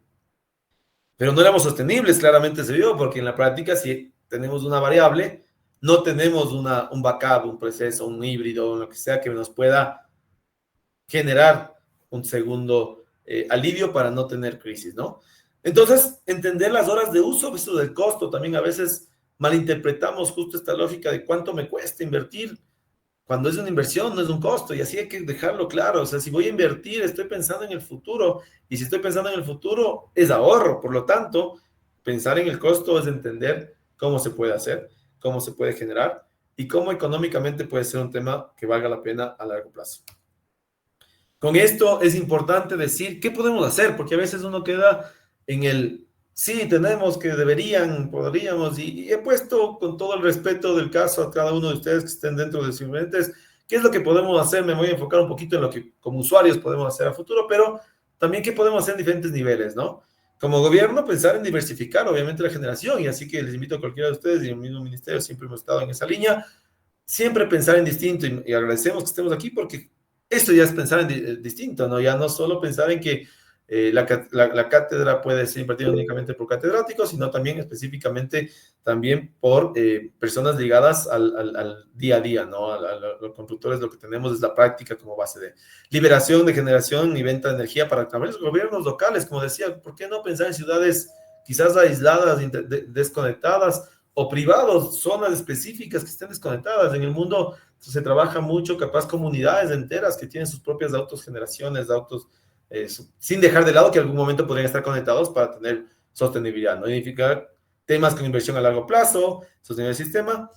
Y ahora, ¿qué pueden hacer las ciudades? Porque a veces pensamos que el gobierno es uno solo, ¿no? Y efectivamente sí, la parte gubernamental tiene aristas en todos los sentidos, pero las ciudades también tienen sus capacidades y deberían tener capacidades suficientes para poder tomar acciones puntuales, reales y concisas. Dentro de esa lógica, capaz, variables de fuente de energía propia, pensar lo mismo. ¿Por qué no una ciudad podría proveer de energía con sus propios recursos, en el sentido de que sin dejar de lado que los recursos naturales son de todos, ¿no? Que el río pase por la ciudad no quiere decir que es de la ciudad, sino termina siendo de la siguiente también. Entrar en el sistema de dotación y cobro de servicio capaz, ¿por qué no? ¿Por qué no entender que la ciudad también puede proveer del sistema? Incentivar iniciativas públicas y privadas de autogeneración y sostenibilidad energética. ¿Por qué no entender que las ciudades pueden proveer de espacios, lugares para que a nivel gubernamental se generen iniciativas importantes de generación y viceversa, ¿no? Proveer a sectores privados como el nuestro, por ejemplo, muchos de nuestros actores dentro del clúster son empresas grandes, pequeñas, medianas, y las más grandes a veces tienen esa capacidad de poder autogenerar. ¿Y por qué no dejarles, incentivarles, proveerles, incluso promoverles que eso pase? Para evitar luego colapsar otra vez el sistema en caso de sequía, o en caso que mañana nos falta el diésel y otra vez volvemos a lo mismo, ¿no? Entonces hay que entender un poco cuáles son las alternativas. Y ya desde los usuarios, ¿qué podemos hacer nosotros? Definitivamente implementar planes de contingencia a nivel local. Hay efectivamente muchos de ustedes o muchos de la gente que está ligada al comercio, lo que le tocó es comprar el primer generador que apareció en la vida, no importa si es que era eficiente en cuanto al consumo de combustible versus la cantidad de energía que da. no estamos asumiendo que los generadores están generando toda la energía posible, independientemente de que consumo, ¿no? Ejemplo, en este caso, no estoy con generación, pero digamos que si yo estuviese con un generador de 1200 vatios y yo solo estoy ocupando la laptop y el celular, estoy ocupando 150 vatios, no importa, el generador sigue gastando energía, sigue gastando combustible como para los 1200 vatios. Entonces, al generador no le importa que yo ocupe solo la. Y eso es importante decirlo, capaz de empezar a entender contingencias como tener ciertos sistemas de backup, ciertos sistemas de baterías. Muchos de ustedes deben estar comprando baterías también. ¿Qué tipo de baterías? Es una batería que tiene ciertas fuentes adecuadas, se va a poder mañana reciclar, se va a poder gestionar de buena forma. Les invito a lo que estén pensando, por favor, pensar un poquito más arriba. Si bien es cierto, ahorita tenemos que sobrevivir, ese es un poco el concepto dentro de la parte de comercio, pero también pensar un poquito más arriba y decir, a ver, ¿cómo podemos nosotros ver lo mejor posible a largo plazo, sin dejar de pensar en el corto plazo? Entonces, evaluar también autogeneración es muy importante. Antes para nosotros era una lucha constante con los constructores, con los promotores, con personas ligadas al municipio, a los gobiernos. Hablemos de autogeneración, hablemos de paneles solares, y aunque todos coincidíamos que era interesante, la forma de repago, la interconectividad, conectarse a la red pública, los medidores de doble vía, bueno, ahora es real. Eso ya existía, habían pocos que estaban haciéndose. Ahora con la necesidad, quizás es muy importante que piensen cómo podría ser. Definitivamente hay gobiernos y hay países que han incentivado esos temas. Creo que parte del resultado de esta crisis serán políticas, iniciativas y procesos, pero les invito a que la política empiece de uno, ¿no? A ver, yo voy a ponerlo, listo, ¿cuánto vamos a ponerlo? ¿Cuánto vamos a hacerlo? ¿Cómo vamos a hacerlo? Incluso levantar la mano y decir, estoy invirtiendo tanto, por favor, promovamos esto, ayuden con esto, o incluso incentivemos de tal manera, seremos los primeros en buscar la manera de que mañana el siguiente será incentivado. Diversificar la posibilidad de energía, importantísimo, entender que no debemos depender solo de alguien, así que capaz pensar en el futuro, como les digo, paneles, generación, lo que sea, o implementar sistemas híbridos que permitan suplir necesidad y contingencia. Por ejemplo, no sé cuántos de ustedes tuvieron el tema de que tenían luz para cocinar, luz para bañarse, luz para todo, ¿no es cierto? Y entraron en una crisis importantísima. ¿Por qué no pensar en que yo puedo tener sistemas híbridos en donde capaz, o buscar edificios que ahora estamos usando, por ejemplo, edificios al igual que el que mostramos, hay otros edificios que están con temas sustentables como SOE, SENS, de reducción y grosero, bueno, más allá de poner nombres y apellidos, todos ellos ya tienen bombas de calor, para que tengamos una idea, que si bien es cierto, tienen consumo energético, el consumo energético es mucho menor versus lo que cada uno consumiríamos, y lo que termina pasando es que absorbe calor del aire para calentar el agua, más o menos similar a lo que pasaba, lo que les decía en la recuperación de energía, ¿no? Entonces son sistemas energéticos que me permiten con menor consumo energético poder tener mayor efectividad. Lo mismo pensar obviamente en temas de autogeneración, cuántos los paneles me pueden servir, y capaz no me compro los paneles para toda la casa, o sea, capaz me compro para una parte, para una zona, o capaz soy muy consciente y aprovecho el momento de poner paneles, y lo voy a poner en subdividir los circuitos para entender qué zonas de la casa sí son necesarias en el caso de una emergencia, y qué zonas de la casa capaz no son necesarias en un caso de emergencia, ¿no es cierto? Y ahí capaz yo soy sostenible en el tiempo, porque si no, irme al extremo a no tener nada, o irme y esperar que mañana todo se solucione y nunca vuelva a pasar, es extremo. O el otro, coger y ponerme, gastarme, como les decía, económicamente un ojo en la cara y tener la estrellita de Navidad del barrio, también no es sostenible. O sea, en ninguno de los dos casos somos sustentables ni sostenibles. Entonces les invito a eso. También con esto invitarles a que si quieren ver el proceso totalmente abierto de los proyectos, dentro del clúster tenemos, como les decía, muchos actores, constructores inmobiliarios, así como también industrias que están ligadas a la sustentabilidad. Así que totalmente abiertos, les invito tanto al ministerio como a ustedes, asistentes, escríbanos, podemos hacer visitas guiadas. Para nosotros es importantísimo que se visibilice lo que estamos haciendo, lo que realmente vale y lo que realmente estamos aportando al medio ambiente. En este caso, por ejemplo, el Hotel de Parque es uno de los proyectos que más infraestructura sustentable tiene, es un proyecto que se compara a proyectos en otras partes del mundo, en países desarrollados, así que si alguno de ustedes quiere visitarlo, con todo abierto las puertas para que vean los materiales, los procesos, los ahorros, que están totalmente de acuerdo. E igual industrias, por ejemplo, tenemos industrias que son carbono cero, tenemos edificios carbono cero, tenemos varios elementos donde ustedes van a poder ver de primera mano lo que está pasando y lo que pueden entender que se puede hacer. Con esto voy a terminar la charla general para abrir preguntas, porque me interesaría tener un buen tiempo de preguntas, en donde volvemos a esto. Por favor, no peleemos con el clima, no pensemos que es lo peor. Usemos el clima para mejorar. Aquí les dejo nosotros como Arbio, nuestras redes sociales y nuestro correo, como bien les comentaba, totalmente a las órdenes para poder aportarles en su conocimiento y en lo que deseen para futuro. Agradecemos a Santiago por su brillante participación. Con ella nos ha presentado los beneficios de la eficiencia energética en la sostenibilidad y en la economía de los proyectos. Tenemos una pregunta. Mario Bermúdez dice, buenos días. ¿Cuál es la política de constructores positivos para la implantación de árboles en zonas urbanas o en los proyectos que ustedes realizan?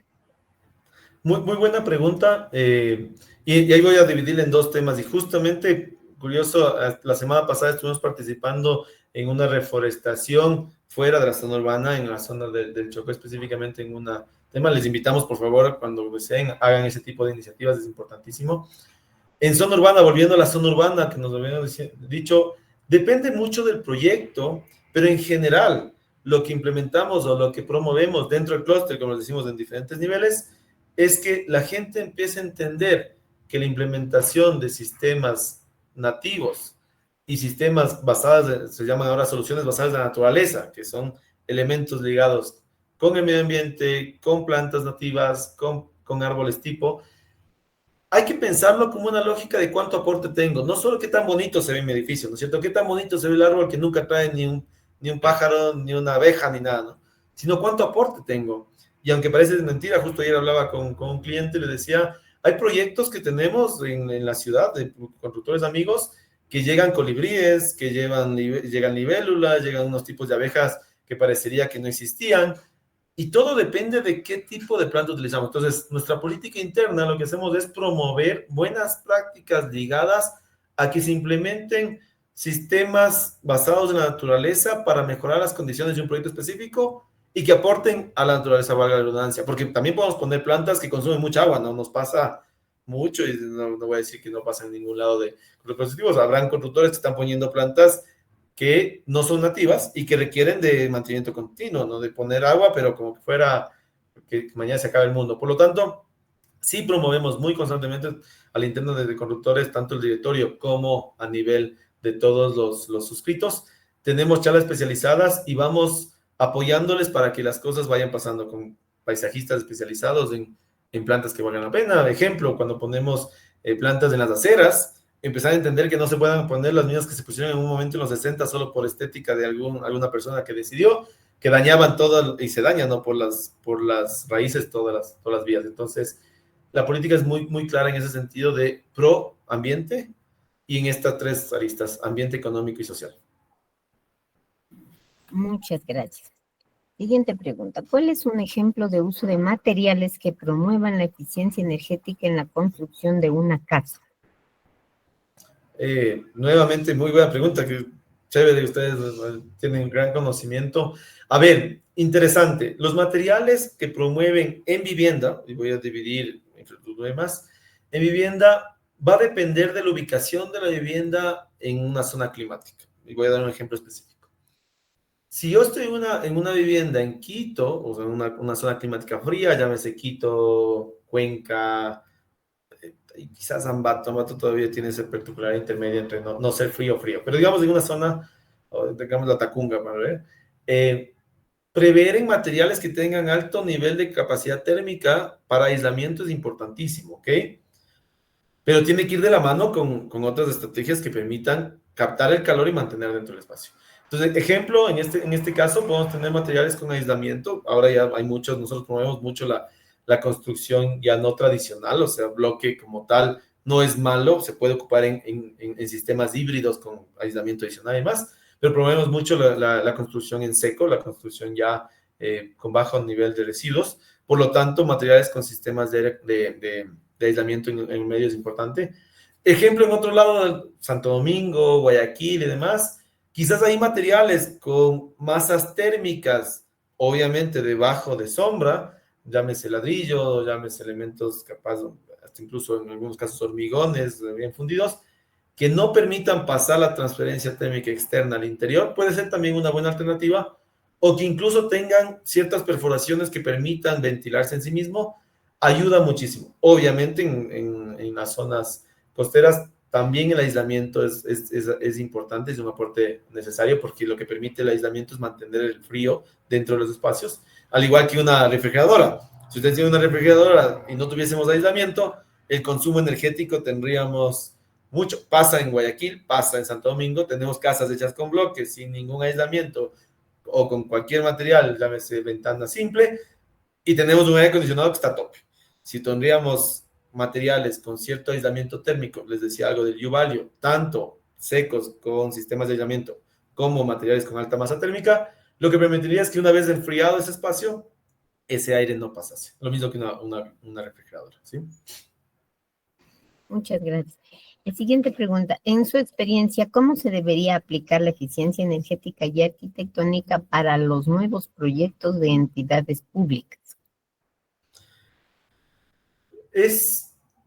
Y ahí voy a poner un paréntesis, Isabel y Patricia, nada más, son los primeros llamados a hacerlo así. O sea, no debería haber otra manera, y yo entiendo que quizás económicamente, costos o lo que tenemos como susto, tanto lo privado, lo público tiene el doble, digamos, en subir un presupuesto referencial, pero todos los temas públicos, ya, tanto gubernamentales como municipales, deberían ser los primeros en demostrar que eso funciona. Y no quisiera atacar un edificio específico, pero en la práctica tenemos muchos ejemplos de proyectos gubernamentales y municipales que no cumplen desde, obviamente, normas, llámese desde parqueaderos, zonas y demás, que aún privados si lo requieren, mucho menos el tema de eficiencia energética. Por lo tanto, son las oportunidades, cada vez que hagamos de aquí en más edificios nuevos o remodelaciones, es la oportunidad fehaciente de promover, promulgar y demostrar que está funcionando. Yo voy a hacer un ejemplo ahí muy particular. En la universidad donde yo estudié, que justo decía energías renovables, parte de lo que, la suerte de haber llegado ya sin haberlo sabido antes, parte de lo importante, el por qué aprendimos de una forma más práctica, fue porque terminamos la clase del libro bien leído, bien trabajado, fórmulas, lo que sea, energías renovables. Terminamos la clase 10 minutos antes y decíamos, bueno, ahora sí vamos a ver la práctica. Salías del salón y en los techos ya estamos paneles, los materiales teníamos puestos en los mismos edificios, con comprobación técnica, con verificación. Por lo tanto, los edificios gubernamentales y municipales pueden ser esos pequeños laboratorios que se colocan las infraestructuras y que se miden en el tiempo y que se demuestran que funcionan. Entonces creo que es importantísimo de ahí en adelante tener una política un poquito más tajante en ese sentido de que debemos ser el ejemplo, es parte de... Muchas gracias, Santiago. Hay una pregunta, no sé si nos puedas contestar. Dice, en Quito la nueva normativa ha simplificado para el manejo de residuos. ¿Cómo se va a hacer para que se cumpla con la separación de desechos? Porque por el momento es solo declarativo. Es muy buena pregunta, y voy a poner un poquito contexto, porque ahí habla de que ha simplificado y es real, es adecuado, y quiero que entendamos un poco la diferencia.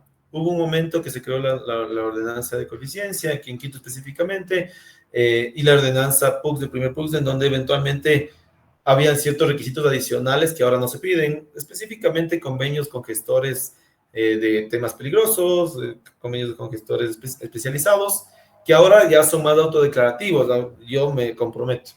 Y antes de decir que efectivamente el bajar el nivel pudo o puede ser un problema, quisiera también entender que antes este coeficiencia o este proceso era para zonas muy puntuales de la ciudad, casi como acupuntura, era muy cercano al metro de Quito nada más.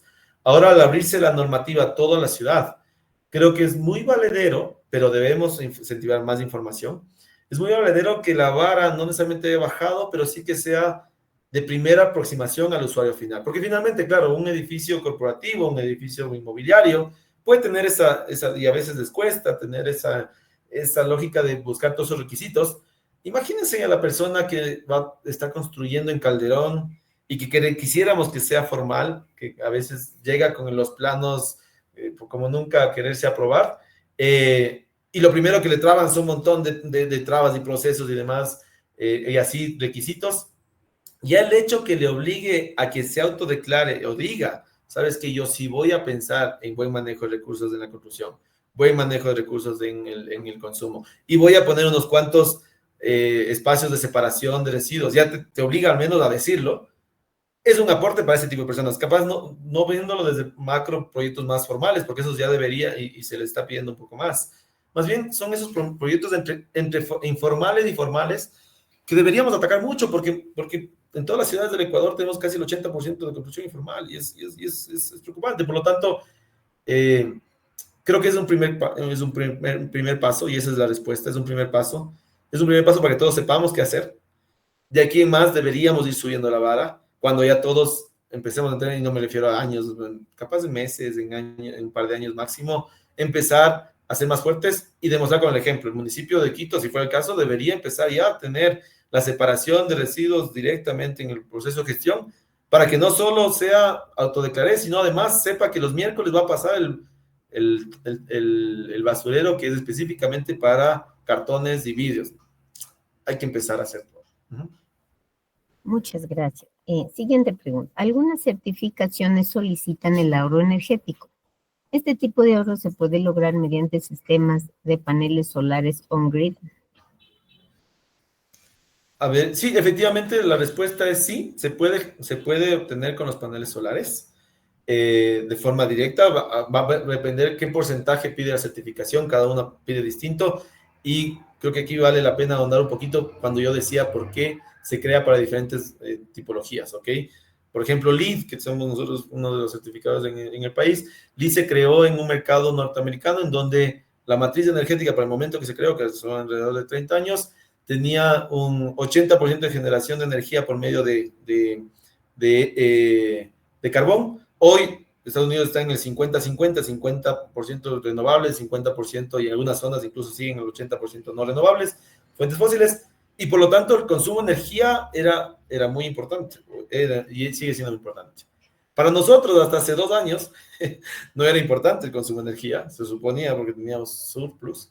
Hoy es importante, pero no en la misma medida, porque finalmente nuestra matriz energética tendrá que balancearse una vez pasemos la crisis, y tenemos que entender cuánto realmente podemos hacer. Ahora, la respuesta también de eso es importante los paneles solares para capaz cumplir esos puntajes, pero más importante es que el edificio consuma lo menos posible, porque pasaría lo mismo que les decía con la hamburguesa, ¿no? Los paneles, hagamos la símil a la Cola Light. Yo puedo poner los paneles y ser sustentable, pero no me importa cuánto consumo y tengo una tremenda hamburguesa, no, al revés. El edificio debería consumir lo menos posible para que cualquier cantidad de paneles me aporte lo más posible. Muchas gracias. La siguiente pregunta. ¿La normalización de las medidas de las ventanas en un edificio aportaría con su eficiencia energética? Es interesante pensar que a veces las normas no siempre son pro, podrían ser contra, y eso quiero dejarlo muy, muy importante. Ejemplo, en la certificación Edge, parte de las medidas interesantes está ligada a la proporción de ventana con fachada, cuánta ventana tengo versus toda la fachada del edificio. Y aunque es adecuado pensar en esta lógica, efectivamente también está pensado en climas de 4 estaciones.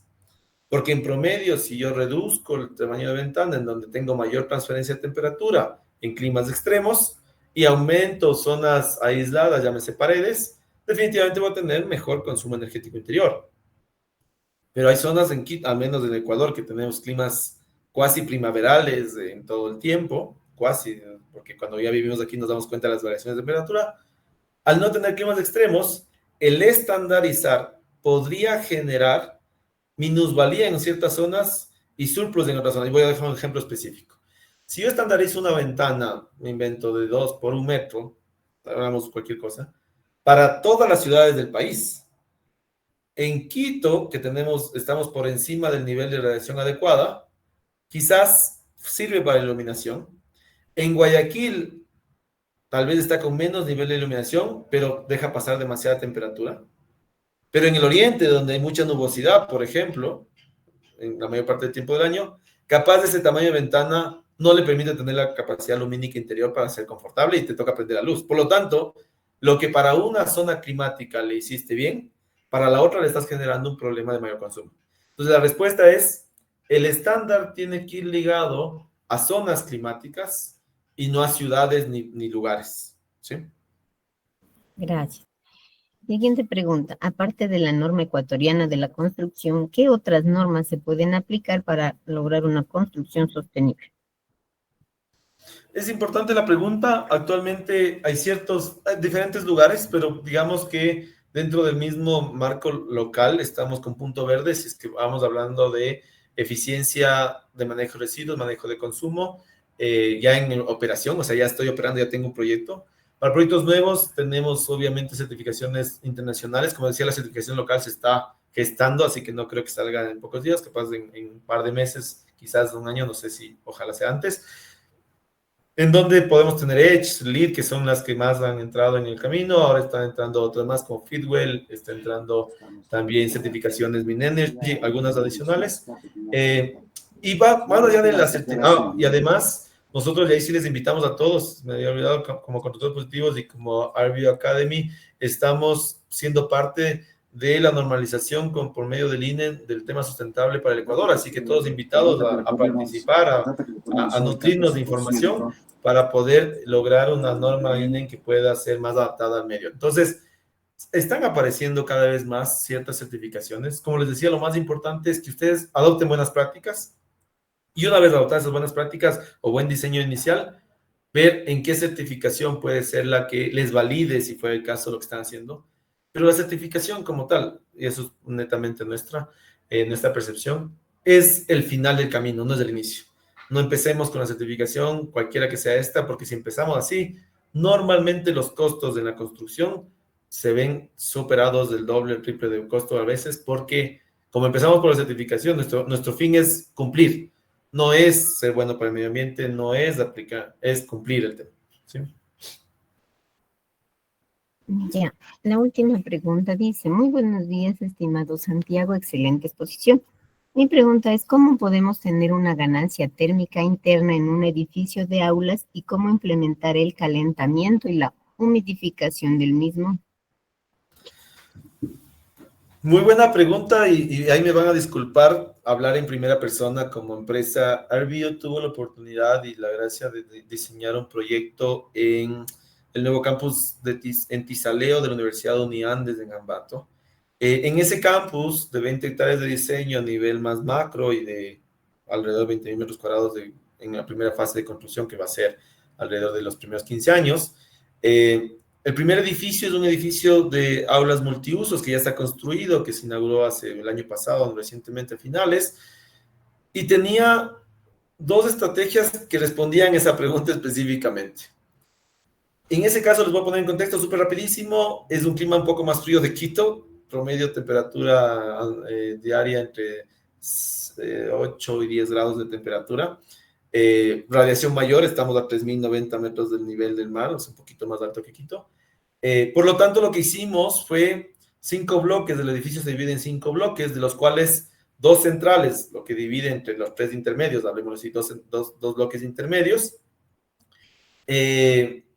tienen la capacidad de captar calor muy similar a lo que pasa con un invernadero. Y ahí les voy a pedir, todos ustedes debieron haber estado, no sé si en Mindo, en el Mariposario, o no sé si es que en la zona de Rosas, o han visto los invernaderos, o en la casa de la abuela a veces, o solo con poner un toldo plástico arriba, lo que permite es que el calor se concentre en el espacio. Por lo tanto, lo que hicimos es, a manera fácil, 2 invernaderos que por medio de cambio de temperatura inyectan calor a los 3 otros bloques de la edificación. Y esa lógica le permite en el clima frío mantener una temperatura dentro de un rango de confort.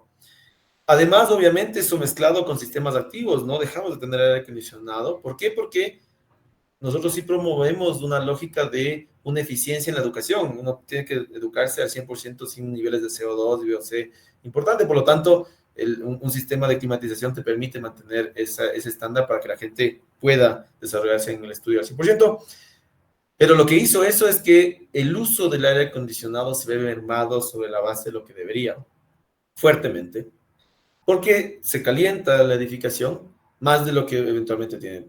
Y de igual manera, para ventilación o mover ese calor, lo que tenemos es, hay que jugar con diferencias de temperatura. Ahí un poquito más técnico, y a pesar de que algunos serán ingenieros aquí, un poco entender que si movemos bien el aire o promovemos lugares que purifican el aire con temas solucionados de la naturaleza, pueden generar espacios activos que permiten consolidar la temperatura de todo el proyecto. Por lo tanto, funciona bien. Gratamente nos llamaron, me acuerdo, uno de los fiscalizadores, y fue como, oye, el edificio se calienta. Y era perfecto. Para nosotros es el resultado adecuado de la realidad. Y nuevamente les invito, más allá de ese proyecto, a alguien que se quita aquí, como les decía, y visitar. Podemos igual a UDLA Arena tranquilamente pedir a UDLA que nos permita ir a hacer una comitiva de visitar y que entiendan un poco la realidad de lo que está pasando, así como el edificio. Siempre con Roturo Productivo estamos abiertos a promover estos momentos de interacción y de manejo de que la gente pueda buscar, ver de primera mano lo que está pasando, ¿sí?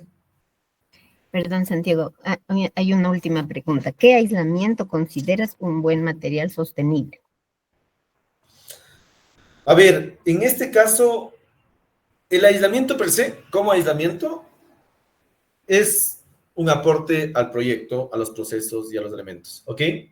Existen aislamientos que tienen bases de diferentes tipos de materiales. Obviamente lana de roca en algunos casos, hay lana de vidrio en otros casos. Hay un nuevo material que recientemente se está promocionando, es parte del clúster, por ejemplo, que es uno de nuestros suscritos, que es en base de arroz y que es un bloque o un sistema de aislamiento en base de arroz triturado, que básicamente viene de sistemas sostenibles, sustentables. Y claro, también hay aislamientos que no cumplen estándares de sustentabilidad. En algún momento hubo aislamientos que tenían base plomo, por ejemplo, también tenían ciertas cantidades de plomo dentro del tema. Ahí la recomendación es que, volvemos a lo mismo, no hay bueno ni mal material, excepto los que no cumplen estándares de cumplimiento de fabricación, pero digamos, dentro de la lógica del material es para qué voy a ocupar, porque por ejemplo, lana de roca y lana de vidrio son resistentes al fuego en una buena cantidad, dependiendo cuál de los dos, ¿no es cierto? En algunos casos. Este material que les decía del arroz, capaz no es tan resistente, por lo tanto me toca cubrir el exterior de una forma más adecuada. Entonces, la respuesta es, eviten al 100% materiales que no tengan una conciencia sustentable en su extracción, en su manejo y en su fabricación, primero. Y segundo, validen el material en función del uso que van a tener. Si es que el uso va a ser de menor impacto de procesos en donde pueden controlar ciertos sistemas, habrá materiales que les permitan maximizar esos usos. Por ejemplo, este tema me parece que se llamaba Bion, por ejemplo, este material, o de la lana de roca, ¿no es cierto? Entender cuál de ellos les sirve para qué momento, en qué momento del proyecto funciona. Porque también dependerá para qué tipo de proyecto. No es lo mismo hacer una casa que hacer un edificio de 50 pisos. Las condicionantes son distintas. O sea, en una casa, incluso un material aislante podría ser, en algunos casos, el adobe, en algunas partes, por ejemplo. Yo no puedo hacer con adobe 50 pisos. Estructuralmente podría generar un problema. Entonces, la respuesta importantísima es, primero, que sean sustentables, que tengan una base de creación muy sustentable. Y segundo, comprueben que para su proyecto sea lo más costo-beneficio adecuado.